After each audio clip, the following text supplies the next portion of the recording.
Hello at welcome back po ulit mga ka-sounds. For today's video po natin ay pe-press ko lang po sa inyo na ito po ay galing pang General Trias, Cavite City. Makita po natin ang kanyang amplifier, yung pinakaloob po niya ay vintage na po. So, pinadala po din sa ating shop para ipa-repair. Yan po, makita po natin ang kanyang, ito po yung pang ilalim niya mga ka-sounds.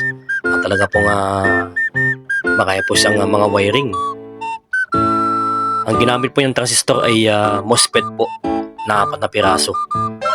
So, i-repair po natin to. Update ko po kayo dito. Pag ito ay natapos po natin, ay agad po natin bibidyo. So, ayan po yung kanyang capacitor. So, medyo malabo po ang ating camera. Alam po, nakikita naman po niyan kung anong value niya. So, yan po. Yan po ang laman ng ating ginagawa. Ang pinakaloob po niya. Bali po mga ka-sounds ay wala po siyang tatak. Ang nakalagay po ay MOSFET power amplifier. So yan po pinakatatak niya. So hanggang dito lang po.